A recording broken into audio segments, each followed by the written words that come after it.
어, 약간 좀 헤비한 내용일 수도 있는데 어쨌든 한번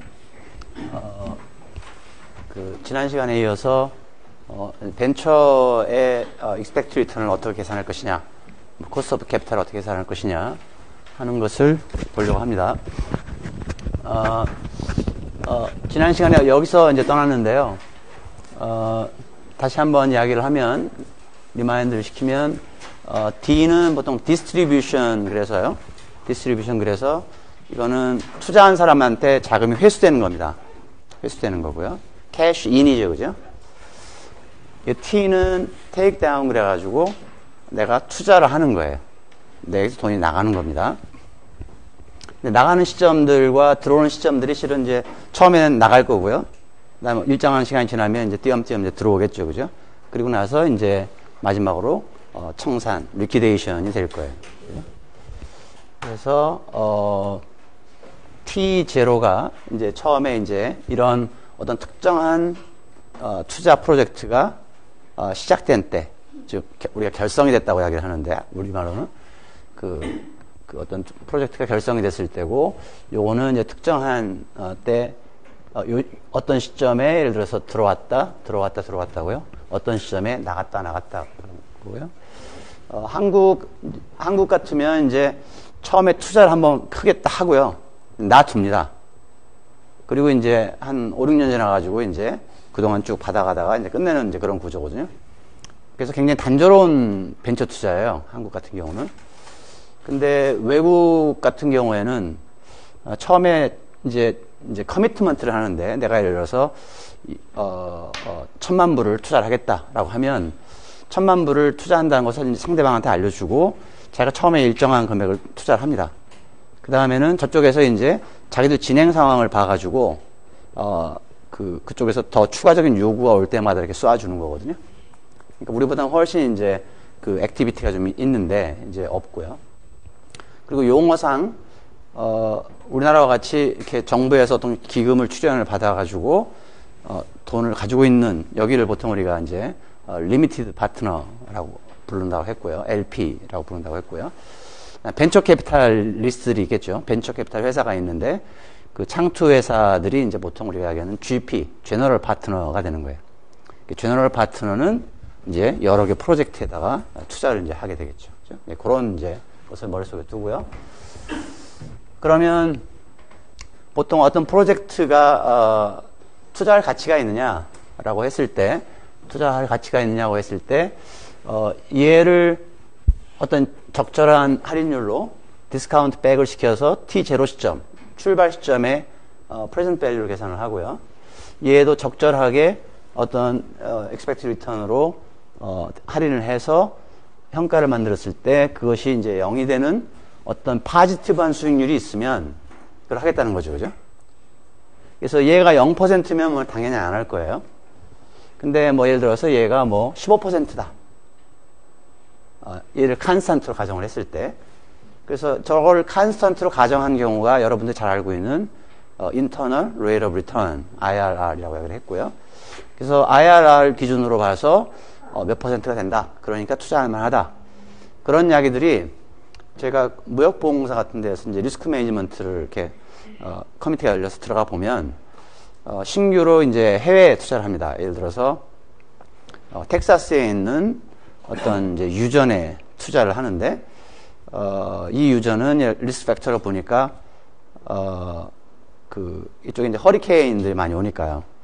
허리케인이 오는데 예를 들어서 뭐 루이지애나나 뭐 텍사스의 쇼어에 있는, 그러니까 업쇼니까 그 물 위에 떠 있는 그런 플랫폼들은 한번 타격을 받으면 크게 맞을 수가 있잖아요. 그리고 전에 한번 하나 침몰하고 그래갖고 이게 기름 유출되고 뭐 해서 큰 한번 재앙이 있었죠, 그죠? 이제 그런 재앙도 있을 수 있고, 그 다음에 실제로 이제 거기에서 체유를 해서 얘를 리파인을 해서, 그러니까 정제를 해서 판다고 했을 때 국제 유가가 요새와 같이 많이 이렇게 떨어지면 실은 이제 프로핏이 안 날 수도 있는 거잖아요, 그죠? 근데 이제 그러면 이제 그런 프로포즈를 가져오는 사람들은 이게 인랜드에 있기 때문에 그런 허리케인이라든가 이런 거에 대해 취약성이 좀 적고, 그 다음에 지금 이미 초기 그 개발이 끝나서 이제 지금 확대하는 단계이기 때문에 초기에 여기서 기름이 나올까 말까 뭐 이런 언서튼티도 없고, 그다음에 국제 유가도 뭐 이럴 것 같으니까 최악의 시나리오가 예를 들어서 배럴당 60으로 떨어진다고 하더라도 IRR이 예를 들어서 6%는 된다. 근데 지금 현재 배럴당 100불인데 60달러는 스트레스풀한 상황이고 우리 생각에는 한 120쯤에 팔릴 것이다. 이제 이렇게 이제 하고, 그래서 6% 그러니까 60달러에 팔릴 정도면 IRR이 한 6%가 되는데, 이게 120달러에 팔리면 IRR이 한 12%가 된다. 이렇게 해서 이런 프로젝트를 하려고 하는데 보증을 서라. 이제 그런 것들도 보증을 해주는 데가 이제 무역보험사거든요. 근데 이제 실제로 나중에 떠들어보면 배럴당 이제 55달러 떨어지고요. 이제 셰일가스가 생겨가지고 경쟁이 생기고 이제 세상이 뜻대로 안 되는 거죠. 근데 어쨌든 그런 데서 많이 보는 게 IRR이라는 거예요. 그죠? 근데 이제 실제로는 이제 이게 우리가 생각하기에는 이제 칸스탄트한 IRR은 우리가 보기에 채권에서 만기 수익률, 즉 YTM과 같은 개념이기 때문에 그게 기대 수익률, 의사결정을 해야 되는 기대 수익률 관점에서는 맞지가 않다. 이제 그렇게 이야기를 했고요. 그래서 얘를 칸스탄트로 놓는 대신에 이렇게 이제 어떤 일정한 팩터 모델에 의해서 결정이 되는 구조다. 얘는 왜 결정이 되느냐? 얘는 마켓 시스테매틱 리스크에 연동이 되어 있기 때문에 그렇다. 그 다음에 어떤 이제 이런 팩터, 모멘텀 팩터는 지난 시간에 정의를 했었죠, 그죠? 네. 그랬고, 그래서 이제 이렇게 생각을 하는 거예요. 이제 모멘트 컨디션을 생각합니다. 그러니까 얘가 이 안에 들어가 있고요. 안에 들어가 있고, 이게 곱하기 꼴이잖아요. 곱하기 꼴이니까 이 참 어려워지는 거예요, 이게. 그래서, 이제, 파라미터들이 이런 데 숨어 있고, 리니어도 아니고, 분모에 들어있고, 특히요. 이제 그런 경우에 보통 많이 하는 게 이제, generalized method of moment인데, 어떤 일정한 모멘트 컨디션을, 가정을 하고, 그 다음에는 이제 추정을 하게 되는데요. 이렇게 됩니다.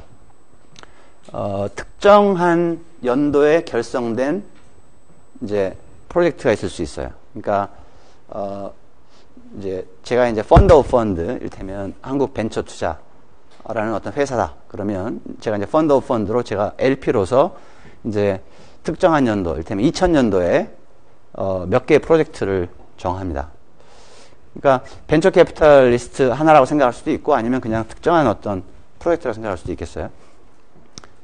그래서 2000년도에 처음 내가 커미트먼트를 해서 캐시가 들어가기 시작한 것들, 그런 것들은 빈티지가 같다고 이야기합니다.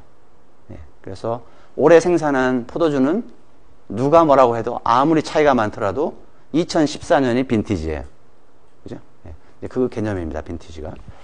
그래서 첫 번째 내 샘플의 첫 번째 연도에 있는 친구들이 이제 J가 이제 여러 개가 있을 텐데, 프로젝트가 있을 텐데, 어쨌든 특정한 연도에 한 것들이 이제 이게 여러 개 계산되면 걔의 기대값이 0이다. 지금 우리가 이걸 좀 0으로 만들려는 지금 프로블럼이니까요. 그죠? 0으로 만드는 어떤 파지티브한 예를 지금 기대를 하고 있는 거잖아요. 두 번째 연도. 그래서 이렇게 n번째 연도. 그죠? 그래서 여기에는 뭐 20건이 있고 여기에는 40건이 있고 여기는 50건이 있는데 그걸 가지고 평균들을 낼 수가 있겠죠. 그죠? 그게 이제 요겁니다. 모멘트 컨디션. 그래서 이 모멘트 컨디션은요, 내 파라미터의 수만큼만 있으면 시스템이 정확하게 식별되는 시스템입니다. 왜냐면, 이를테면, 저 평균, 기대값은 0, 한, 이게 쭉 있으면, 얘가 만약 파라미터가 2개면 실은 이론적으로는 2개면 되는 거거든요. 2개면 풀 수가 있습니다. 문제를. 그래서 보통 이제 이 모멘트 컨디션을 가지고 하는 GMM 같은 경우에는 일반적으로 모멘트 컨디션이 많습니다. 그래서 그 많은 것들이 과연 다 에디셔널한 정보를 가지고 있느냐 아니냐 그것을 이제 공식적으로 테스트를 하게 되는데 그거를 보통 우리가 over identifying restriction을 테스트한다. 이제 이렇게 이야기를 합니다. 그래서 어쨌든 이제 얘를 evaluate 해야 되는데, 기대값은 샘플이 많을 때 있는 존재하는 개념이잖아요. 그죠? unconditional한 평균이기 때문에. 그래서 우리는 이제 파이널 샘플만을 가지고 있기 때문에 이 J라는 게 연도마다 좀 다른 숫자일지 모르지만 파이나이트 하기 때문에 이제 샘플 애널로그를 사용하겠다 하는 거죠. 그래서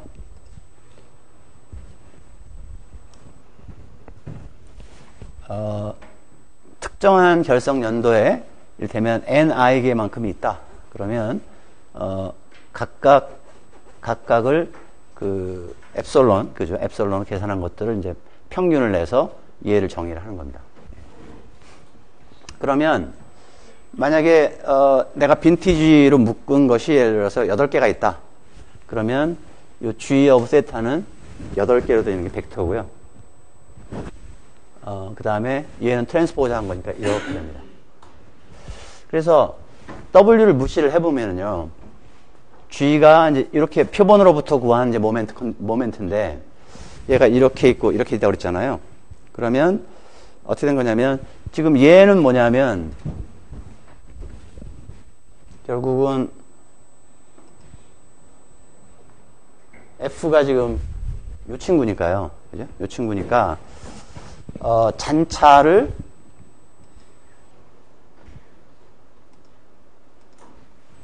마치 잔차를 제곱한 형태네. 그죠? 잔차를 제곱한. 잔차를 제곱을 해서 그 제곱한 것이 최소화되도록 파라미터를 찾는다. 이거예요. 그러니까 리스퀘어하고 실은 별로 다를 게 없어요. 그죠? non-linear 리스퀘어라고 생각을 하면 된다. 이 초기에는. 근데 이제 W는 이제 모르니까 GMM에서는 첫 번째 이제 실행을 이렇게 합니다. 첫 번째는 W를 우리 모르겠다. 모르겠으니까 예를 들어서 항등행렬 똑같은 웨이트를 이렇게 줍니다. 주 대각선만 1이고 나머지는 0이니까 그냥 얘끼리만 제곱한 거죠. 그죠? 각자 엘리멘트 바이 엘리멘트를 제곱을 한 형태가 되겠습니다. 근데 여러분이 이제 상식적으로 생각을 해보면 이 각각의 이 G라는 것들을 이제 빈티지마다 계산될 수 있는 저 G라는 것들을 가만히 보면 특정한 지금 현재 이벨리에이트 하고자 하는 그 파라미터 값에 대해서 어떤 것은 0에 가까울 수 있죠. 어떤 거는 0에서 많이 떨어져 있을 수도 있겠어요. 그죠? 예. 그래서 0에 가까운 것들은 지금 현재 파라미터가 괜찮은 거라고 지금 인포메이션을 주는 거고요. 그 다음에 0이 아닌 큰 다른 데비에이팅 하는 그 값을 주는 것은 이 현재 파라미터가 좀 안 좋다고 지금 생각을 하는 거잖아요. 그죠? 근데 그거를 일단 초기에는 인포메이션이 동일하다라고 가정을 했다는 거예요. 이거의 의미가. 그죠? 네. 그래서 이제 이렇게 하고 그 다음에는 이제 여기 보면 이제 세컨드 스테이지가 있는데 보통 우리는 이 W라는 것을 어떻게든 계산을 합니다. 예를 들어서 계산을 잘 했다고 치고요. 그 다음에는 얘를 처음에 처음에 이제 얘를 항등행렬로 놓고 컨버지하는 어떤 값을 찾으면 예를 뒀을 때, 걔를 이용해서 어떤 웨이트 매트릭스를 다시 계산을 해서 걔를 다시 집어넣습니다. 여기다가. 그리고 다시 얘를 미니마이즈 시키면 또 다른 값이 나올 수 있겠죠. 그 다음에 나오면 또 다시 얘를 계산해서 또 집어넣습니다. 반복을 하는 거예요. 그게 일반적인 그 GMM 프로세스, GMM 에스페이션이 이제 그렇게 가는 거고요. 근데 이제 이 앞에 있는 페이퍼는 이제 어떻게 생각을 했는가 하면, 보통 이 W라는 웨이트 매트릭스, 즉 여기 어떤 S라는 매트릭스가 있는데, S라는 것을 계산해서 역행렬을 취할 건데요. 이 S라는 매트릭스를 계산하는 방법이 기존 이제 스탠다드한 GMM 그 교과 텍스트북을 보면, 뉴이 웨스트 코베런스 에스티메이터를 계산한다. 예, 이렇게 지금 이야기가 됐어요. 그래서 뉴 웨스트 코베런스 매트릭스는 뭐냐 하면, 이제 잔차항들이 예를 들어서 주대각선이 이제 이렇게 있고요. 그 다음에, 여기에 이제 크로스 텀들이 U2, U1 뭐 이런 것들이 생기잖아요. 잔차항들 기준으로 봤을 때 일반 스탠다드한 리그레이션 컨텍스트를 보면 그러면 잔차항들이 쭉 있는데 잔차항들이 동일한 분산을 갖느냐? 그러면 극단적인 경우에 그 분산을 이거라고 하고 이거의 디멘션이 n이다. 그러면 이거를 가정하는 게 스탠다드한 OLS 멀티플 리그레이션이거든요. 그러니까 이 전체가 1이고 0으로 되어 있는데 가운데 값은 여기 1로 된 거에 곱해지는 거니까 시그마 제곱이라는 거예요. 그러니까 모든 게 동분산을 갖는다 이렇게 된 거죠. 그죠? 예. 근데 실제로는 아니올시다죠. 이게 안 그럴 수가 있다는 거죠. 이렇게 이거의 분산과 이거의 분산들이 다를 수가 있다. 그걸 허용을 해주는 기본적인 스킴이 헤테로스케데스틱 컨시스턴트 코베런스 에스티메이터예요. 그래서 여러분들 이제 클래시컬한 멀티플 리그레이션을 배우면 그 다음에 이제 화이트 에스티메이터 뭐 그런 거 해갖고 파라미터는 OLS로 추정을 해라. 근데 공분산은 잘못됐다. 헤테로스케데스티라는 게 있을 때, 즉 이거의 분산이 칸스탄트가 아닐 때. 그럼 얘가 칸스탄트가 아니면 어떻게 하겠냐? 뭐 그거를 이제 하는 여러 가지 방법들이 이제 있는데 그래서 이제 그 챕터가 바로 뒤에 따라오는 거예요. 뭐 파이낸셜 데이터를 보니까 그런 경우가 많다. 이제 그런 것도 있고요. 근데 또 어떤 데이터는 이것과 이것 간에 예를 들어서 한 시점 떨어져 있는 것들이 있을 거 아니에요. 그러면 여기에 있는 에러하고 여기 있는 거는 또 한 시점 떨어져 있겠죠. 그러니까 여기 있는 에러하고 여기 있는 에러는 n 시점 떨어져 있지만 이렇게 가보면 이제 그죠? 그래서 요 주 대각선 이렇게 두 개를 놓고 보면 얘들은 한 시점 떨어져 있는 것끼리의 프로덕트예요. 곱해준 꼴이에요. 그게 우리가 보통 이야기하는 자기상관이라는 거잖아요. 그죠? 네, 자기상관. 그래서 헤테로스케이스는 없는데 이제 이렇게 서로 어긋난 것끼리 이제 문제가 생긴다. 그게 이제 자기상관 관계가 있을 때 잔차항에 이제 어떤 리그레이션에 문제가 있느냐, 실은 문제가 있다. 그죠? 그래서 클래시컬 리그레이션을 배운 다음에 헤테로스케이스 배운 다음에 그 다음에 이제 시리얼 콜레이션을 배우는 거예요. 그죠? 그러면 얘도 있고 요것도 영향을 미칠 뿐만 아니라 몇 개가 더 영향을 미친다. 이제 이거를 좀 더 제너럴라이즈 시키는 방법이 있어야 될 거 아니에요. 그죠? 그래서 그거를 논문을 쓴 사람들이 뉴이 하고 웨스트라는 두 분이에요. 그래서 뉴이 웨스트 에스티메이터는 헤테로스케데스티와 그 다음에 이 자기상관이 있는 경우에도 일치성을 갖는 코베런스죠. 공분산 행렬을 추정하는 어떤 방법이다. 뭐 이렇게 일단은 여러분 생각하면 되겠습니다. 예. 근데 이제 문제가 생긴 거예요. 우리 프로블럼의 입장에서 이것을 제가 그냥 휴리스틱하게 이야기를 해보면 무슨 이야기인가 하면 우리 쪽에서는 빈티지 컨디션이 이 역할을 합니다. 빈티지 컨디션이. 그래서 각 빈티지의 정보를 사용을 해서 투자한 프로젝트를 사용을 해서 이 인포메이션을 우리가 써낼 수가 있어요. 계산할 수가 있습니다. 이거를. 그리고 나서 얘를 계산하려고 하면 이제 타임축이 들어가잖아요. 그죠? 근데 나는 타임축이 있고 그 다음에 이 크로스 섹션 축이 있는데 각 빈티지마다 여러 개 그 프로젝트 투자한 게 있는데 뉴에스트 포뮬라를 탁 보는 순간 뉴에스트 포뮬라에 가보면 이 S라는 것을 계산할 때 1/t에 뭐 이렇게 쭉 계산하는 게 나옵니다. 그래서 무슨 이야기인가 하면 이 t가 있어야 뭔가 샘플 에버리지를 계산하고 뭐 이제 그런 거거든요. t가 인피니티로 가면 이게 어심타틱하게 컨시스턴트하게 된다.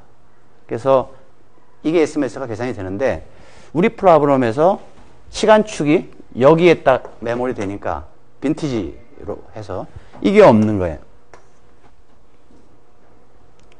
그래서 이 방법을 적용을 해서 S를 계산을 못합니다. S를.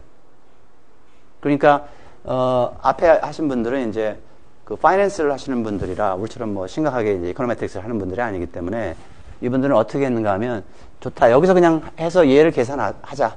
얘를. 그 다음에는 계산한 게 유의적인지 아닌지를 알 수가 없잖아요.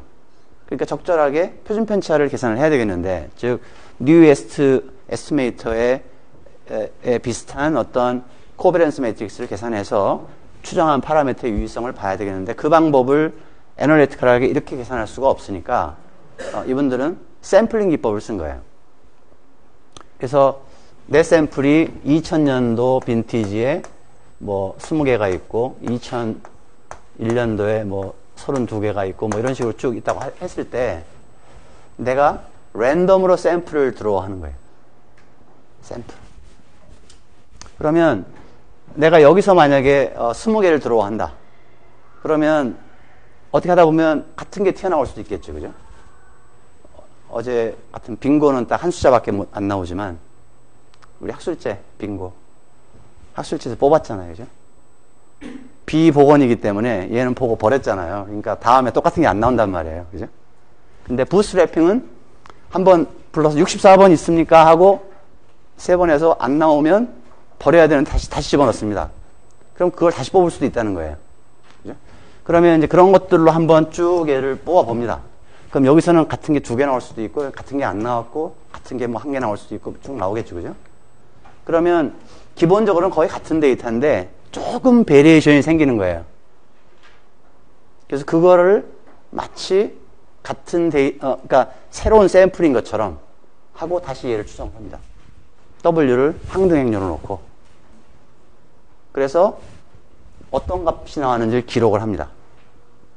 또 부스트래핑을 하고 다시 추정해서 또 기록을 합니다. 그거를 1000번을 합니다. 이를테면. 그러면 저 스테타 1의 분포가 나오겠죠. 그죠? 1000번을 계산했으니까. 그래서 분포의 중앙이 우리가 생각하는, 그러니까 원래 데이터는 움직인 게 아니기 때문에 평균적으로는 내가 추정한 어떤 값이 하나 나올 거라는 거예요. 대표적인 값이 하나. 표준 편차도 계산될 수가 있겠고요. 그죠? 근데 주로 추정은 내가 한 번만 할 거고, 처음에 그냥 한 번, 오리지널 데이터 가지고 한 거로 딱 픽스를 할 거고요. 나머지는 부스트랩을 통해서, 1000번을 통해서 이제 표준 편차 또는 정확하게 생각하면 p-밸류를 계산할 수가 있습니다. p-밸류. 근데 이제 이 문제를 조금 생각을 해보면, 보세요. 그러니까, 보통 우리가 어떤 통계량을 만들 때 이렇게 하잖아요. 내가 베타 추정치가 있고, 내가 이 값이냐, 이 값이 맞느냐라고 테스트를 할 때, 우리가 여기다가 이렇게 하잖아요. 그래서 얘가 지금 0인가를 보는데, 얘가 0.7이 나왔어요. 얘가 0.7이 0이냐를 지금 테스트를 하는 거거든요. 근데 얘는 에스티메이터잖아요. 추정한 거잖아요. 그러니까 얘는 언서튼티가 있는 거예요. 얘가 추정되는데 언서튼티가 굉장히 커요. 언서튼티가 1.5예요. 1.5. 그래서 얘를 여러 번 추정을 해봤더니 어떤 값을 중심으로 얘가 굉장히 넓어서 이런 값도 볼 수도 있고요. 아주 작은, 아주 큰 값도 볼 수 있거든요. 그런 경우에는 0.7이라는 차이가 크지가 않을 수가 있다는 거죠. 근데 만약에 얘가 작으면, 작은데도 불구하고 이렇게 나왔다. 그러면 실제 다를 확률이 높다는 거잖아요. 그게 추론의 통계량이 기본적인 거잖아요. 그죠? 마찬가지로 합니다. 얘 분산을 생각을 해보는 거예요. 얘 분산. 이 친구의 분산이 뭘까? 그래서 분산을 계산을 해보려고 하면, 분산은 우리가 이제 아까 계산한 모멘트 계산하는 요게 있으니까 보통 그냥 여러분 디멘션이 맞을지는 잘 모르겠는데요. 얘가 보통 우리가 expected value하고 something 하면 기대값이고요. expected value하고 어떤 벡터 곱하기 벡터 트랜스포즈 하면 그게 코베런스의 개념입니다. 예? 코베런스인데 이제 여기서 좀 차이 나는 점이 이게 계산을 할 때 그러니까 이 베리언스를 계산할 때 맞는 포뮬라가 이제 이렇게 정의가 되는데 우리는 각 그 빈티지마다 이 숫자가 동일하지 않은 숫자예요. 이게 동일한 숫자였으면 그냥 1 over n. 그래서 이거하고 마치 유사한 어떤 느낌의 이게 딱 나오면 바로 됐을 텐데 우리는 이제 저것도 안 되는 거예요, 지금. 그래서 생각해 보니까 베리언스 이거는 이론적으로 계산해 보면 이제 이런 식으로 계산이 되는데 그 GMM 원래 에스티메이션 문헌에서 나오는 S라는 게 바로 요렇게 생긴 거다. 이렇게. 근데 보니까 이렇게 생겼네요. S라는 게 어떻게 생겼냐면 그 모멘트 컨디션에 있는 그 F들 있죠. F들을 제곱한 것을 이걸로 나눈 거니까요. 이때 모멘트 컨디션, 그러니까 이때 엡실론이 20개가 계산이 되면 20개의 평균 계산할 수 있고요. 그 다음에 분산을 계산할 수 있다는 거거든요. 분산은 엡실론을 제곱시켜가지고 그거를 샘플 사이즈로 나누면 되는 거잖아요. 그래서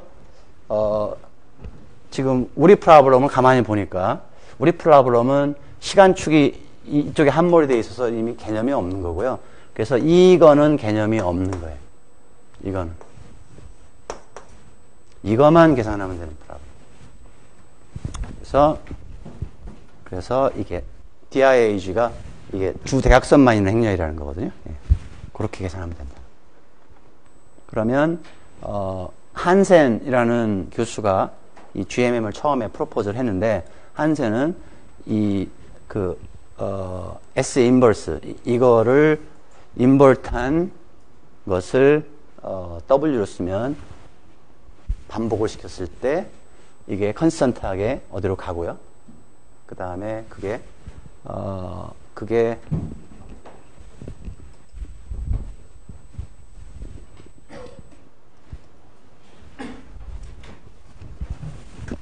이렇게 했을 때 이런 식으로 이터러티브 스킴을 쓰면 된다.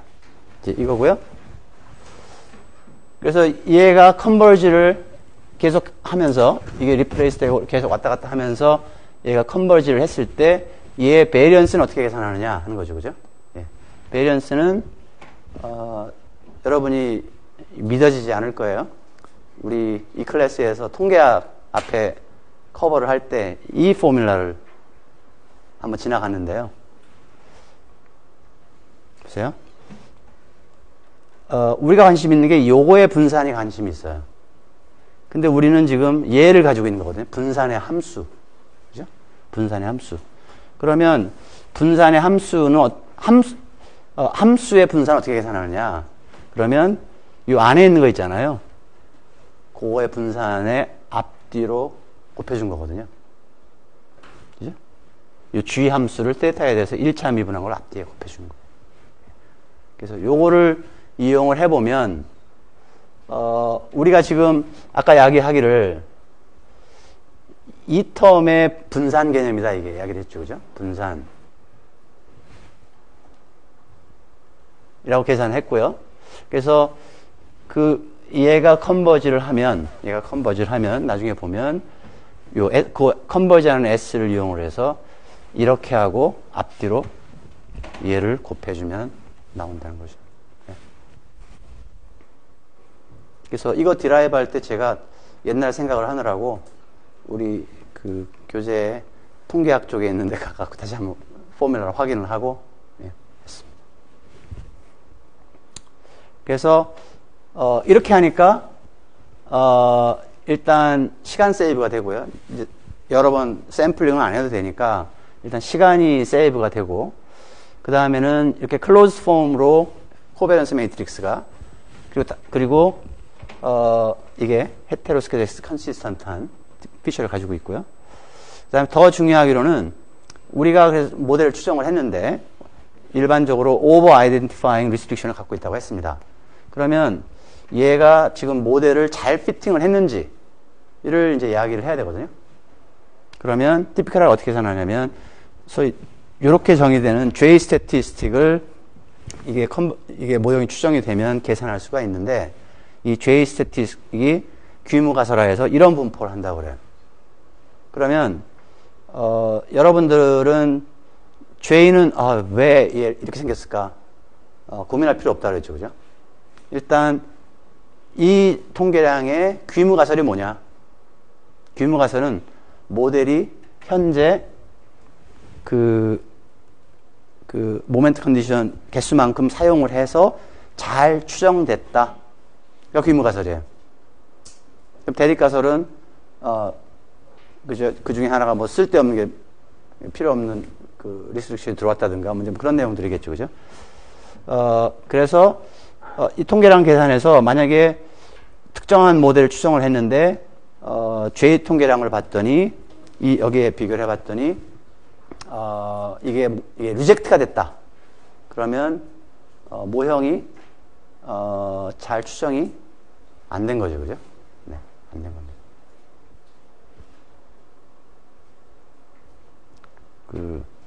그래서 얘는 number of, moment condition이고요. 추정하는 파라미터의 수. 그래서 이것보다 훨씬 심플러한 버전들은 이제 우리 EBS에도 이렇게 장착이 되어 있기 때문에 여러분들이 예를 들어서 매크로나 파이낸셜 에코노믹스 이런 재무경제 이런 쪽 듣다 보면 오일러 이쿠에이션 같은 거 나오잖아요.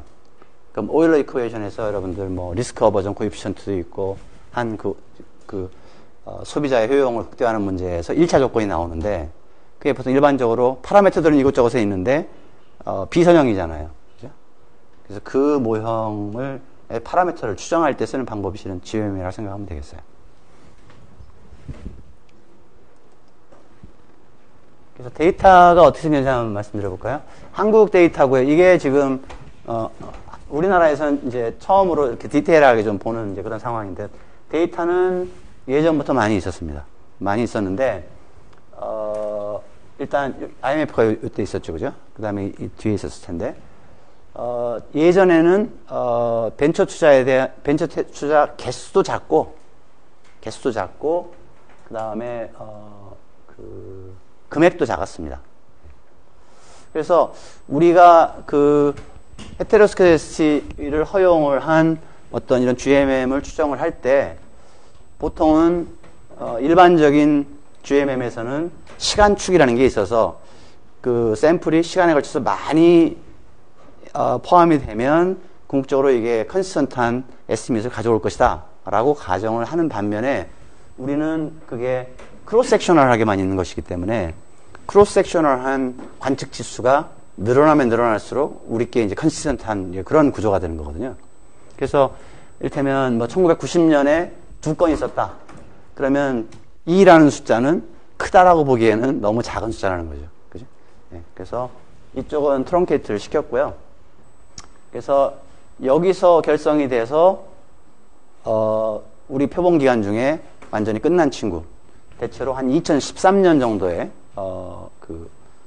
그때까지 완전히 청산된 것만 지금 본 거고요. 그래서 2007년에 결성되는데 끝난 것들도 있습니다. 일부.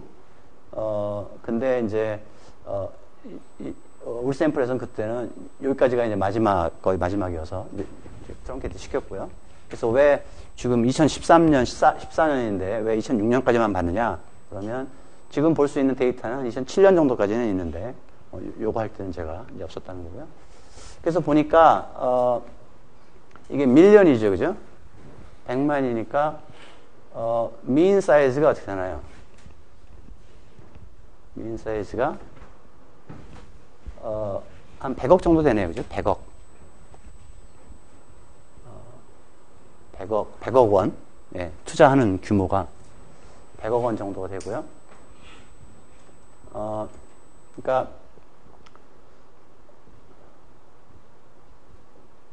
민 사이즈고 미디언 사이즈니까 이 분포가 좀 이제 좀 다르다는 거고요. 물론 이제 총액 투자된 거 대비해 보면 단위가 많이 다르죠, 그죠? 똑같이 밀리언인데 평균이라서 그렇습니다. 평균이라서. 그리고 여기 보면 이거는 이제 리얼라이즈드 멀티플 이렇게 되어 있는데요. 리얼라이즈드 멀티플은 그냥 내가 투자한 거, 그다음 회수한 거를 분자 분모로 딱 놨을 때 이거면 이제 그냥 원금만 회수. 그죠? 얘는 원금도 회수 못한 거. 예, 뭐 그런 개념이고요. 그래서 보기는 보는데 큰 의미는 이제 없는 숫자고요. 여기 보니까 평균적으로 청산하는데 리퀴데이션 하는데 얼마나 걸렸느냐 보니까 평균적으로 한 5.7년 정도 걸렸다는 거예요.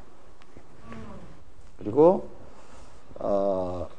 각 해에 보니까 넘버 캐시 플로우가 평균적으로 사이즈가 이만큼으로 투자되는 건들이 60건이 있었는데요. 이때 결성된 것들은 라이프타임에 지금 196, 그러니까 60개 프로젝트인데 196개의 그 캐시플로우가 생긴 거예요. 그래서 이렇게 쭉 썸을 해서 보니까 전부 우리 그 프로젝트 개수는 383개 프로젝트고요. 전체. 그 다음에 이 캐시플로우가 일어난 것은 1905번 정도이기 때문에 나눠보면 대체로 한 5쯤 나오거든요. 5. 그래서 5.7년 정도 회수가 걸리는데 프로젝트당 캐시플로우가 5번쯤 일어났다. 거의 이제 연간 한 번씩 오늘 투자했으니까 올해는 이제 투자한 거로 이제 트랜잭션이 잡히고요. 내년쯤에 우리도 뭐 먹고 살아야 되니까 조금이라도 떨거라. 그래서 이렇게 디스트리뷰트 하고 또 다음 해에도 또 디스트리뷰트 하고 이제 뭐 이렇게 가는 이제 구조, 일 개연성이 높다는 거고요. 실제로 이제 인더스트리에 있는 분한테 물어보니까 그게 거의 맞는 거라는 거고요. 그 다음에 IRR이라는 게 있죠. 그죠? IRR이라는 게 여기 보니까 평균적으로 뭐 bad year도 있고 good year도 있고요. 당연히 이때는 이제 버블 일어나기, 그러니까 버블이 막 그로우할 때 뭐 그때였는 것 같아요. 컬랩스 했을 때 근처고요. 여기가. 그래서 평균적으로 5.5니까 어쨌든 수익은 냈다는 거거든요. IRR 기준으로 보면 수익은 냈다는 건데 저 숫자가 이제 어떤 의미인지는 잠시 후에 이제 보면 될 것 같고요. 그래서 이게 데이터 특성이고요. 각 연도의 캐시플로우를 한번 그림을 그려보면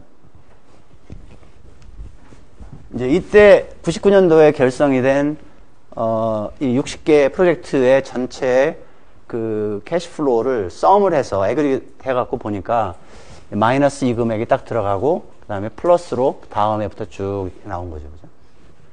처음에 크게 들어가고 그 다음에 조금 더 들어갔고 그 다음에 플러스니까 이제 디스트리뷰트가 된 거죠. 이런 구조거든요. 이때 결성됐으니까 예, 마이너스, 스몰 마이너스, 그 다음에 플러스 이렇게 한 거고요. 그래서 그림을 그려보면 이제 퍼센티지를 표현한 건데요.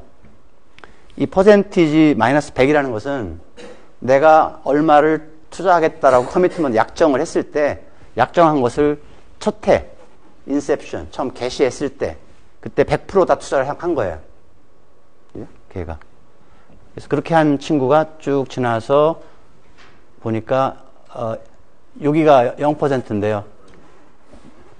그죠? 캐시플로우가 파지티브로 못 올라갔네요. 그죠? 이거 대비. 원금까지 못 올라간 거고요. 어떤 데는 이렇게 퍼센티지로 이제 점진적으로 투자를 하고 해서 이렇게 0보다 큰 이런 데 끊는 경우고요. 근데 어쨌든 이게 일반적으로 J자 모양이잖아요. J자. J 커브라고 부르는 게 이겁니다. 그래서 외국도 그렇고 우리도 그렇고 이런 뭐 J 패턴을 보이는데 실은 이런 것들이 바람직한 거고요. 그죠? 이런 것들이. 이런 빈티지들이 실은 2002년 빈티지가 실은 좋았다. 뭐 그런 거고 뭐 2006년 빈티지도 괜찮은 것 같으네요. 근데 이런 빈티지는 상대적으로 좀 고전을 했다. 이렇게 생각을 하고요. 저게 아마 IRR이 마이너스가 나온 친구들일 거예요. 저기.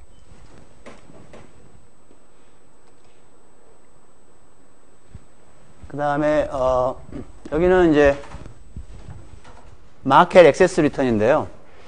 1999년부터 처음에 투자가 일어난 시점부터 가장 마지막에 회수가 일어난 시점 2013년 뭐 몇 월 그때까지의 평균적으로 분기별 여기가 그 초과 수익률을 본 건데요. 리스크 프리 레이트는 이제 5년짜리 KTB를 봤고요. 그러니까 이 투자가 평균적으로 회수 기간이 한 5년 정도 걸리니까 그 기간을 매칭하는 어떤 이자율, 국고채 이자율을 일들을 그 무위험 수익률의 프락시로 보겠다라고 제가 가정을 한 거고요. 뭐 티피컬 이렇게 가정을 합니다. 외국에서도. 그래서 걔를 보면 분기당 1.3% 이 기간 중에 평균 분기당. 그러니까 곱하기 4를 하면 한 5% 정도 된다는 거죠. 그죠? 5%. 뭐 당연히 일단 높았으니까 그렇습니다. 코스닥 리턴에서 얘를 빼준 거. 마이너스네, 그죠? 마이너스 6%. 코스피도 별로 그렇게 잘했다고 못하는 거죠. 그래서 그 액세스 리턴이니까요. 이 리스크 프리 레이트에 비해서 평균적으로 뭐 한 4% 조금 안 되는 이제 그런 수익을 실현한 것으로 지금 보인다는 거고요. 반면에 이제 그 스몰 마이너스 빅이나 HML이나는 보면 단위가 큽니다. 그렇죠? 큽니다. 그래서 이런 것들이 스트롱하게 시그니피컨트하게 되면 이제 얘들이 도미네이트하게 되는 거고요. 이제 마켓 팩터가 이제 별로 적하지 않을 수 있다는 거죠. 그러면 캐펜 모형은 날아갈 수도 있는 거고요. 이런 게 들어간 것을 보통 우리가 특히 이 마켓 리턴에다가 이 두 개 팩터를 쓴 게 우리가 보통 이야기하는 파마 프렌치 모형이거든요. 근데 파마 프렌치 모형을 이제 익스텐드 하면 뭐 모멘텀, 뭐 리퀴디티 뭐 이렇게 이제 갈 수 있는 것들이고요. 그래서 이건 다 시스테매틱한 리스크이기 때문에 우리가 어떻게 컨트롤을 못하는 이제 그런 거라고 생각하면 되겠고요. 데이터는 이렇게 생겼습니다. 이제 메인 리절트인데요. 한번 데모를 한번 보여드릴 텐데, 제가 우리 그 대학원생이 이제 부스트래핑하는 코드를 제가 짜고, 이 파트는 이제 제가 코딩을 했는데, 우리 학생이 하는 이야기가 자기 거는 한 4시간쯤 걸린대요. 그래서 걸어놓고 나가서 담배를 반갑 피고 딱 들어오면 맞는다고 하더라고요. 밥도 먹고, 예. 저는 얼마나 빨리 걸리는지 보여드릴게요, 좀 이따가요. 근데 보니까 결과가 이거네요. 자, 리스크 팩터, 그러니까 모형으로, 에셋 프라이싱 모델로 코스피를 가지고 마켓 베타만을 준 캐펜 모형을 가정을 하면 어떤 일이 벌어진가 하면 이게 유의적이지 않고요, 알파가. 베타도 유의적이지 않습니다. 그죠? 얘가. 여기 들어있는 것은 이제 T 통계량이죠. 그 다음에 여기 null hypothesis of J statistic은 model fits well이거든요.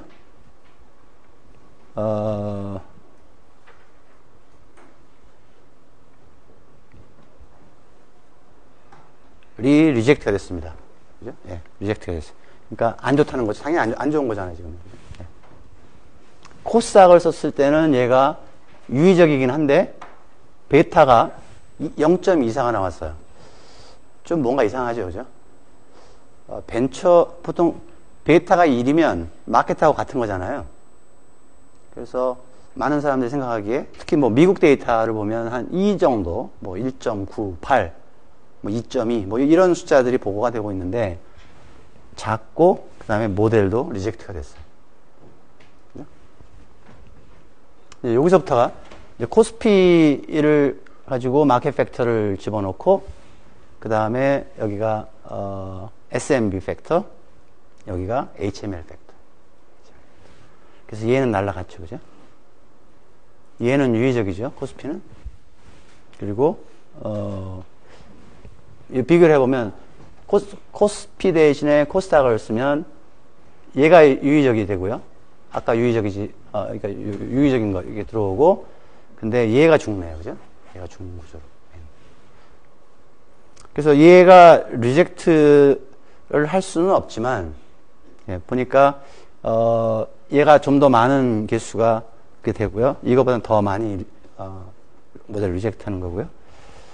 이쪽은 뭐 당연히 이제 하나 더 추가를 했더니 뭐 에디셔널한 건 없지만 어쨌든 리젝트 된 거는 이제 피처가 같고요. 이것도 마찬가지고. 그래서 모멘텀은 넣어봤자 별로 이제 의미가 없는 거고요. 코스피를 쓰든 코스닥을 쓰든. 그래서 우리 생각에는 여기 보면 average pricing error라는 거 있잖아요. average pricing error. 이거는 뭐냐면 아까 모멘트 컨디션을 그 이어마다 99년부터 2006년까지 이제 모멘트 컨디션이 쭉 있는데 8개가 되죠. 그러면 그 모멘트 컨디션, 즉 샘플로 계산한 모멘트 컨디션이라는 게 뭐냐? 그게 실은 우리가 하기에는 보통 프라이싱 에러라는 거거든요. 프라이싱 에러. 그래서 그 프라이싱 에러들이 이제 8개가 나온다고 했을 때 걔들의 평균을 한번 보자는 거예요. 평균을 봤더니 얘가 작죠. 그죠? 프라이싱 에러가 작은 모델이 실은 더 일반적으로 프리퍼러블 하고요. 그 다음에는 99년에 결성된 거에 프라이싱 에러가 있고 2000년도에 결성된 거에 프라이싱 에러가 있고 얘를 시간적으로 쭉 찍어보면 얘가 일정한 패턴이 있다. 그게 이제 시리얼 콜레이션인 거죠. 그게 있는가를 한번 본 거예요. 그랬더니 없다. 그렇죠? 없다. 예. 그래서 모델이 리젝트될 뿐만이 아니라 그 다음에 프라이싱 에러도 작은 이 모델이 더 리저너블해 보인다 하는 거죠. 이 경우에는 얘가 일단 도미넌트하게 찍혀 나오면 얘가 플레이를 안 하는 모양이잖아요. 그래서 주관적으로 코어를 하긴 해야 되는데 어느 정도 주관을 집어넣어야 되는데 이제 우리 얘가 이제 리저너블한 핏이다라고 이제 본 거고요.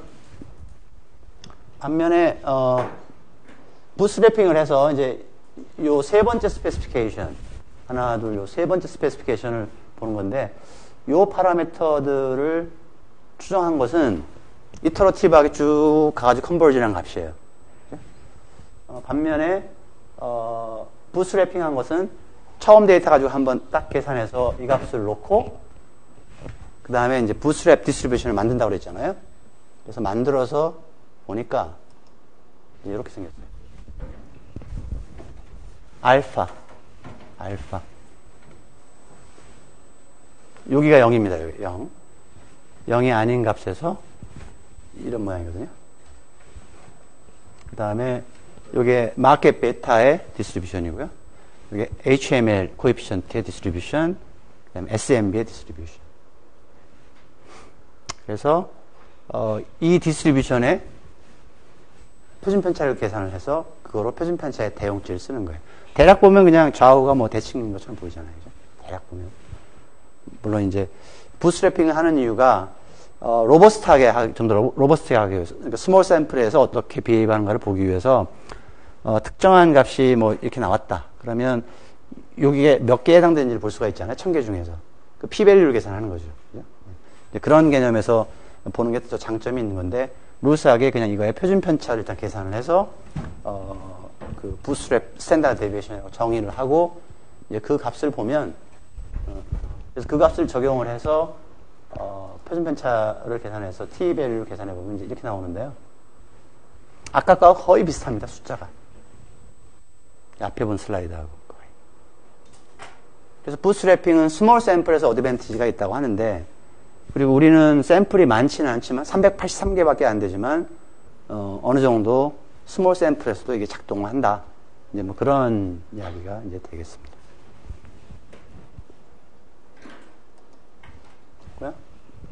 그래서 이제 인터프리테이션이 뭐냐면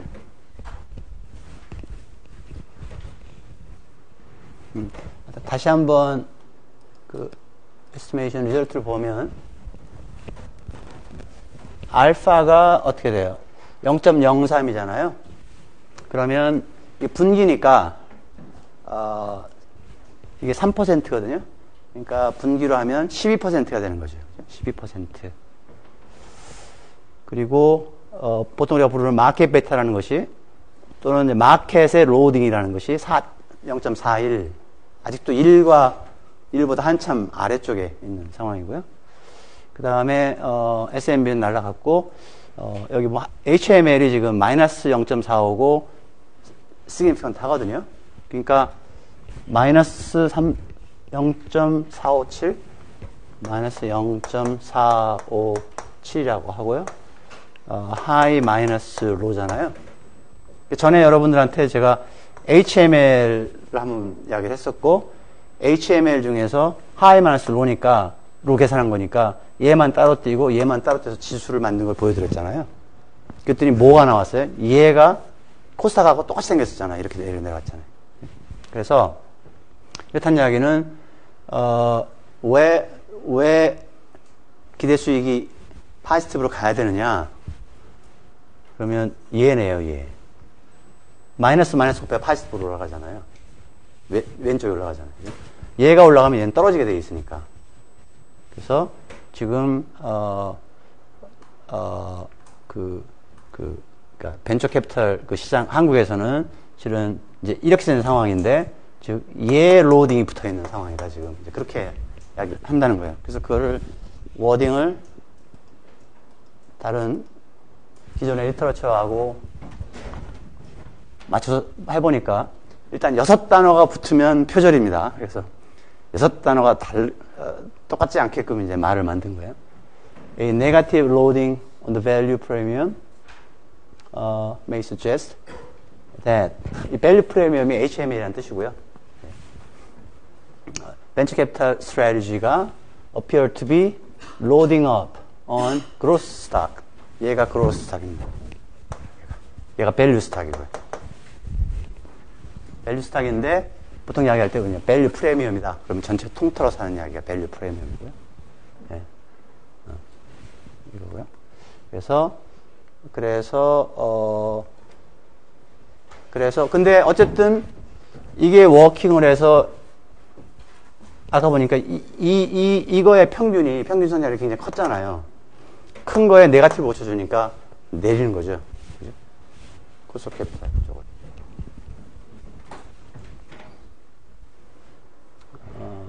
그래서 코스트 오브 캐피탈을 굉장히 낮게 만드는 그런 피처가 보였다. 이제 이런 거고요. 그 대신에 아까 IRR이 아까 5.5 정도가 됐었는데 이럼에도 불구하고 그 파지티브한 IRR을 내려고 하면 오른쪽이 저것 때문에 빅 네거티브가 돼서는 안 되니까 뭔가 파지티브로 올라와야 되잖아요. 그 상수항이 올라왔다는 거예요. 상수항이 그 알파라는 거죠. 그게 알파가 커졌다 그런 뜻이고요. 근데 실은 이런 현상은 이제 그 외국 문헌과 거의 유사한 그런 것이다. 대표적인 이제 프레튠이라는 여러분 나중에 뭐 헤지 펀드라든가 이런 거 데이터 같은 거를 막 모으고 하려고 그러면 이제 그런 이제 데이터를 퍼블리시하는 프로바이더를 찾아봐야 되는데 이 프레튠이라는 데가 굉장히 유명한 데거든요. 벤처 데이터, 뭐 헤지 펀드 데이터 뭐 이런 것들. 그래서 그런 상황이고요. 그래서 일단 모델은 추정을 했으니까요. 기대값을 계산을 해봅니다. 그냥 추정한 파라미터 아까 세 번째 스페시피케이션 가지고 기대값을 딱 계산하면 이 값이 나온다는 11%. 근데 이 알파를 제외하고요. 그러니까 리스크 프리 레이트에다가 그다음에 알파고요. 예, 알파 연율화 시킨 거예요. 이제 아까 0.03이었는데 곱하기 4를 해서 리스크 프리 레이트 연율을 표시한 거고요. 마켓 베타는 아까 0.4 정도 4.5로 계산되는 그 마켓 베타의 로딩 곱하기 이쪽 그 시장 초과 수익률의 평균값을 집어넣으면 요만큼 파지티브한 컨트리뷰션이 있는 거고요. 얘는 니글리저블한 컨트리뷰션. 아까 비유의적이잖아요. 그죠? 그러니까 그냥 니글리저블하고 얘가 이제 빅 네거티브가 된 거예요. 얘가 전체적으로 빅 파지티브이기 때문에 이것 때문에. 그래서 이게 빅 네거티브가 됐고 그래서 보통 코스트 오브 캐피탈이라고 하면 이거 더하기 알파 빼고 다 더하는 거예요. 요거 더하기 해보면 굉장히 언유저하죠, 그죠? 마이너스가 나왔어요. 그래서 지금 레프리가 이거 답을 해라 지금 이게 무슨 이야기냐 지금 코스트 오브 캐피탈이 마이너스라니 이게 그러니까 거의 0에 가깝다는 이야기죠, 그죠? 0에 가깝다는 이야기. 그래서 이 0에 가깝다는 얘기는 이제 다른 팩터가 좀 그러니까 외국에 비해서 이게 굉장히 저 H-L 그 파트가 굉장히 크기 때문에 그 파트가 우리나라에서 조정이 좀 일어나고 뭐 하게 되면 이제 이게 자꾸 조금씩 이제 올라가고요. 올라가면 얘가 떨어지게 돼 있습니다. 이렇게. 근데 아직 우리 데이터에서는 그거를 잘 모르겠고요. 어쨌든 이거 더하기 얘를 해보면 이렇게 나온다.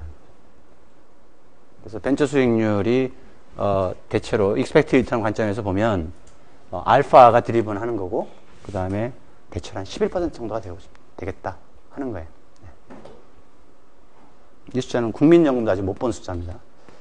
제 논문이 통과되면 이제 보여드리려고 이제 생각하고 있고요. 그 다음에 First Day GMM하고 Bootstrapping Standard Deviation 계산을 해본 것이 이제 두 번째 테이블에 있는 실증 분석 결과였는데 그 개수들을 맞다고 치고 계산을 해봐도 같은 결과가 나온다는 거죠. 거의 유사하죠, 그죠?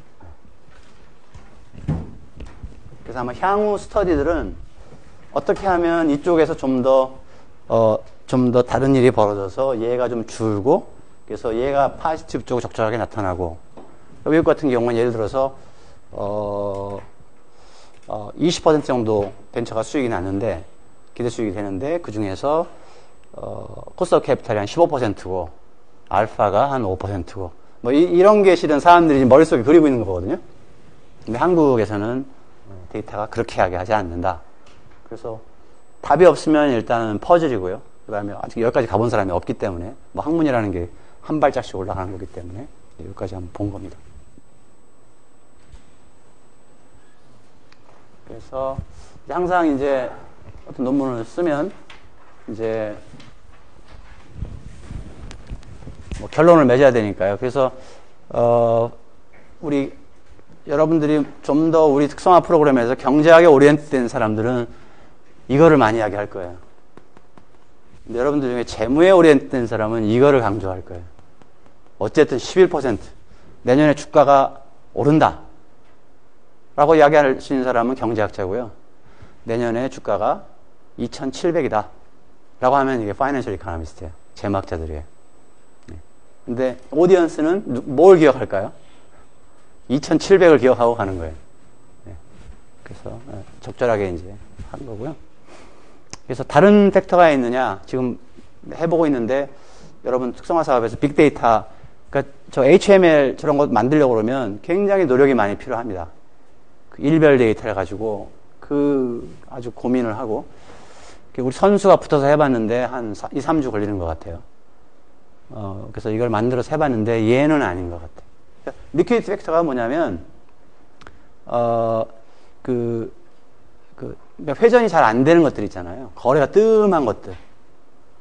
그러니까 거래가 굉장히 빠른 친구들, 삼성전자 같이 막 사고팔고 막 하는 것들이 있고, 그 다음에 뭐 모뉴엘, 그래서 슬로우 하는 데가 있잖아요. 그래서 망하는 데가 있잖아요.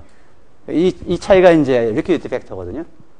그래서 벤처라는 게 5년 묵혀놓고 나중에 이렇게 하는 그런 거래가 그다음에 거의 안 되는 거고요. 하기 때문에 그런 infrequent한 트레이딩, 즉 일리퀴디티 문제가 있는 것이냐라고 했더니 이거는 답이 아닌 것 같아요, 지금. 근데 지금 우리 그 대관 박사과정이 보고 있는 또한 익스텐션 쪽은 그 IR하고 그 듀레이션이라는 거예요. 그러니까 어떤 친구가 수익을 냈어요. 그러니까 개별 프로젝트를 보는 거예요. 개별 프로젝트가 IRR이 파지티브가 나왔어요.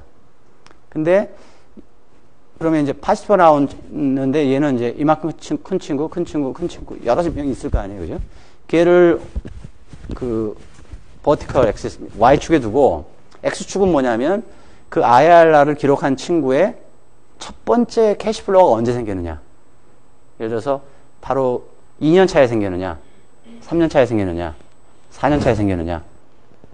그래서 보통 이제 뭐 그렇게 크게 차이는 안 나고요. 어떤 친구는 4.2년에 처음 생겼다. 어떤 4.3년에 처음 생겼다.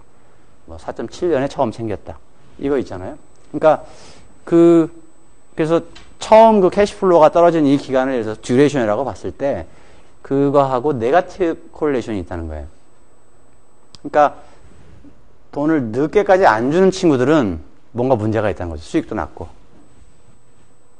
빨리 주는 친구들은 우리가 목표 수익률을 달성을 한 것 같아요. 캐시가 막 나와요. 그러니까 빨리 털고 청산을 하고 그 다음에 성과급 받자. 그런 거죠, 뭐. 그래서 짧은 이 회수하는 이 첫 번째라든가 아니면 전체적인 그게 짧은 거일수록 IRR이 높다라는 거니까 그거는 이제 펀드 레벨에서 아까 그 프로젝트 레벨에서의 특성이잖아요. 그럼 그거는 마켓의 그게 아니라 그 프로젝트 스페시픽한 거잖아요.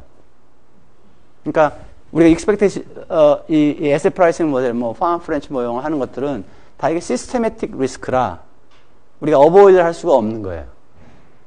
우리가 코스피 시장의 움직임을 벗어나서 주식을 사고 팔 수가 없는 거예요. 그죠?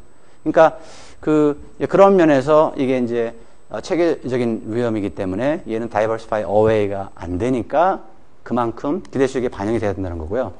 근데 특정 펌이 프로젝트가 빨리 이걸 줄 수 있다. 빨리 캐시를 생성할 수 있다. 이거는 펌 스페시픽한 거니까요. 걔를 잘 뽑으면 되겠네요. 그죠? 걔를 잘. 그래서 보통 이제 좋은 친구를 뽑는 스킬이 알파라고 그랬죠? 그죠? 알파. 그 알파가 실은 지금 우리는 칸스탄트라고 했는데 걔가 아마 좀 변하는 게 아니겠느냐. 펌 스페시픽 그런 리스크 팩터를 반영을 해서 아마 이제 그런 쪽으로 생각을 하면 좀 더 이게 알파를 좀 더 줄이고 뭐 다른 팩터의 영향을 좀 늘리고 할 수 있는 이제 그런 테크니컬한 문제는 있을 수가 있겠어요. 근데 그거는 앞으로 해봐야 되는 거고요. 우리는 호흡이 짧아서 어떤 일을 20페이지를 못 넘깁니다. 그래서 20페이지까지 다 끊느라고. 그래서 데이터가 이렇게 생겼고요. 안 보이죠? 데이터가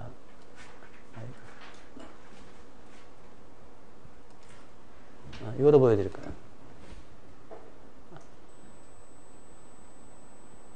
이래도 안 보이네요, 얘도. 그냥 제가 루스하게 이야기를 할게요. 이게 캐시플로우가 요 월에 생겼다. 그 다음에 요 월은 10일이라고 하면 11월이면 4분기다.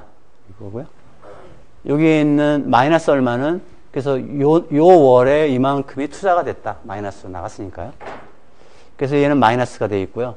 얘는 플러스가 되면 이제 플러스 1로 했고 얘가 마이너스면 마이너스 1로 했습니다. 나중에 이 데이터를 프로세스를 쭉 해야 되거든요. 컴퓨터에 오토매틱하게. 그러니까 그래서 이게 마이너스 나간 거면 마이너스 1 들어온 거면 플러스 1이고요. 그 다음에 그래서 그 다음에 얘는 언제 결성이 됐다. 인셉션 이어가 이거고요. 얘가 언제 청산이 됐다. 청산된 그거 해고요. 그 다음에 1로 되어 있는 것은 이제 여기서부터 같은 회사의 프로젝트가 시작된다는 거예요. 그래서 같은 프로젝트의 캐시플로우다 하는 거예요. 그래서 얘는 여기서 1이고 다음에 만약에 1, 0이고 1이면 1, 0 얘는 지금 같은 캐시플로우예요. 그러니까 두 번째 캐시플로우는 이때 일어났고 뭐 이런 식이고요. 얘가 다시 1이 되면 얘는 다른 프로젝트다. 그러니까 얘는 뭐냐면 한 번 나가고 한 번 들어오고 끝이다는 거예요. 얘는. 근데 얘가 만약에 1, 0, 0, 0, 0, 0, 0 돼 있으면 그 다음에 1 되면 얘는 같은 캐시플로우예요. 나가고 들어오고. 그러니까 코딩할 때 어쨌든 컴퓨터가 이해하게끔 만들어줘야 되니까요. 그죠? 컴퓨터는 나는 루프를 돌릴 때 이거 읽으면서 1로 시작하면 얘 캐시플로우로 이제 쭉 해야 되고요. 그래야 아까 우리 처음에 엡실론은 이 현가 마이너스 현가였잖아요. 그게 언제까지 가야 되는지를 알아야 되니까. 그래서 그런 거를 생각을 해서 반복적인 코드를 만들어야 되기 때문에 침침한 걸 보기에는 그죠? 너무 나이가 많으면 안 될 것 같아요. 그래서 데이터가 이렇게 생겼고요.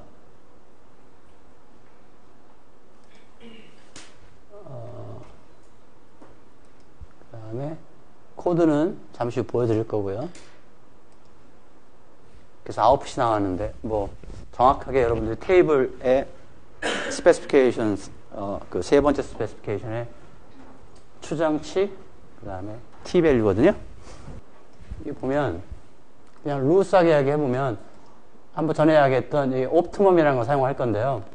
아까 캐시플로우 텍스트가 아까 이렇게 쭉 되어 있던 텍스트 데이터 그거고요.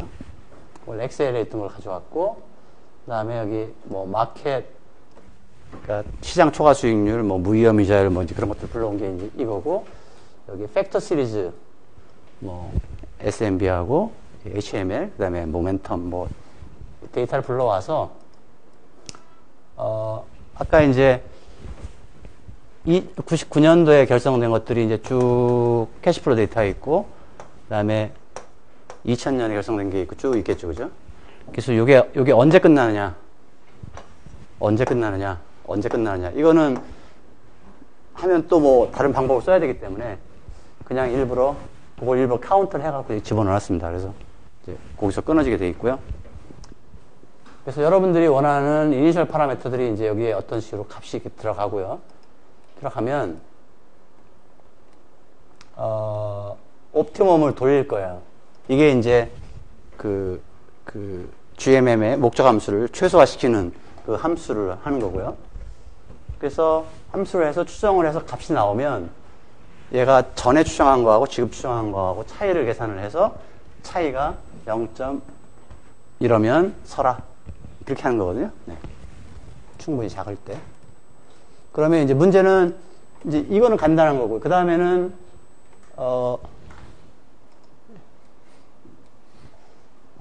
여기서 여러분들이 잘 읽을 수 있을지 모르겠는데, 이것 나중에 이 페이퍼가 세틀다운이 되면 여러분들이 원하면 제가 공개를 바로 할 수 있습니다. 왜냐하면 처음에는 이터레이션을 이 추정을 막 계속 이제 할 텐데, 처음에는 I 해서 집어넣어라. 이야기는 뭐냐면 항등행렬을 써라 해. 아까 W 행렬을. 근데 두 번째 이터레이션부터는 S를 계산해서 W를 뭐 이런 식으로 다시 재정의를 해라 이거거든요. 그래서 이게 만약에 잘 계산된다고 하면 다시 집어넣고 이해를 최소화시키는 찾고 계속 이제 반복이 될 거라는 거예요. 스킴은 이제 간단한데 이제 이 W를 계산하기 위해서 이 함수를 썼는데 이 함수를 어디선가 계산해야 되고요. 그다음에 목적 함수도 어디선가 정의를 해야 되죠, 그죠? 뒤에 좀 계속 있는데 그게 실은 다 디테일이고요. 기본적인 구조는 실은 GMM이 그렇게 어렵지 않은 구조라는 거예요.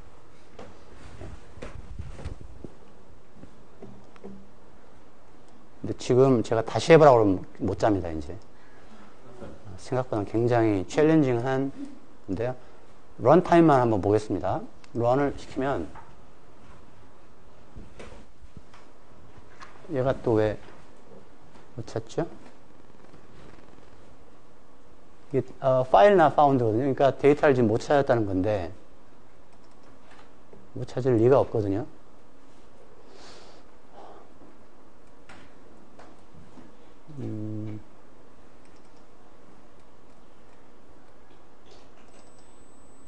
못 찾을 리가 없는데 스케일 팩터 속성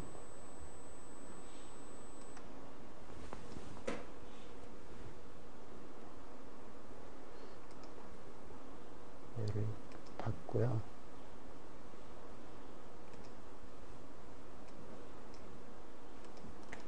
아이고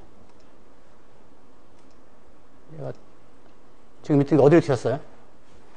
요건데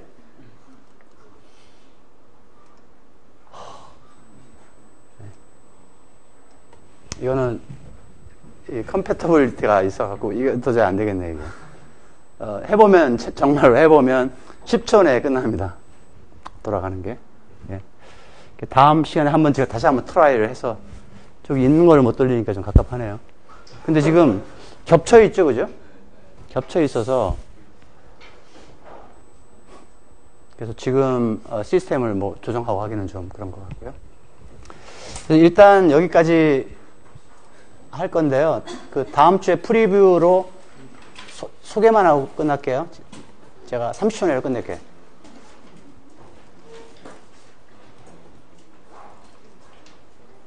다음 거는 바젤 2하고 이제 PD 레이팅 시스템인데요. 바젤 2는 한 해 정도 전에까지가 이제 바젤 2였었고요. 그러면 오리지널 어딘가 바젤이 있다는 거네요, 그죠? 오리지널 바젤이 있고 그게 바젤 2로 진화했고 지금 현재는 바젤 3입니다. 근데 바젤 2의 기본 프레임워크는 다 그냥 가는 거고요. 바젤 3에서는 추가된 게 있는 거 정도예요. 그래요? 근데 이제 바젤 3를 하다 보니까 만약에 특정한 은행이 저한테 돈을 빌려주면 제가 이 회사에 얼마나 스레트가 되느냐, 로스가 일어날 확률이 있느냐, 금액이 얼마가 되겠느냐, 이거를 계산을 하라는 거예요. 그래서 그거를 방어하고 있으라는 거거든요. 금액을 싸가지고 있다가 그런 일이 벌어지면 하는 거거든요. 근데 나만 있는 게 아니죠, 그죠? 여러 사람들이 많단 말이에요, 여러 종류. 또 뭐 카드도 있고, 뭐 여러 가지가 있고. 근데 그랬을 때 어떻게 실은 만약에 그런 스트레스풀한 상황이 벌어졌을 때 발생할 수 있는 손실을 퀀티파이 할 수 있겠냐, 계량화할 수 있겠냐. 첫 번째 문제고요.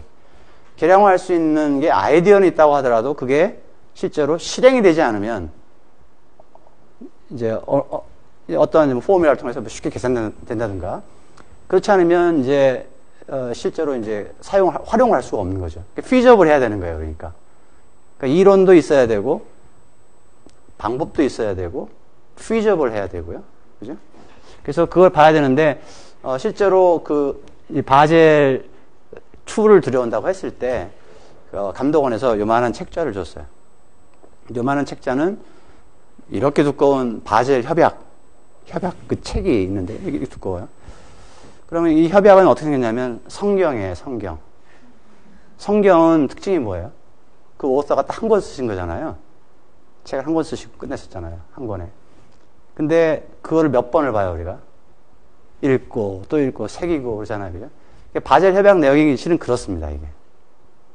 그래서 그걸 하느라고 많은 사람들이 고생을 했어요. 그래서 그 덕분에 이제 한국은 리스크 매니지먼트 문화가 이제 굉장히 많이 이제 올라왔다고 보면 돼. 고생하고 이제 반비례를 하니까.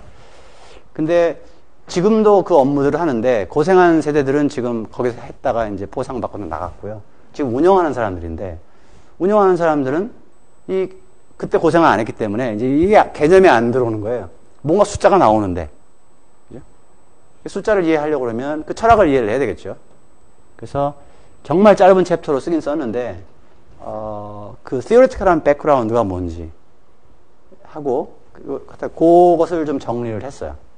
그리고 얘를 임플리멘테이션 하려고 보면 한번 언급을 했었는데 PD도 필요하고 LGD도 필요하고 그 다음에 뭐 EAD도 필요하고 근데 그 모델링하는 기법들이 굉장히 쉽지가 않습니다. 그리고 여러 컨설턴트들을 많이 애를 먹였어요. 그래서 그런 좀 내용들을 좀 가지고 요거는 좀 작고요.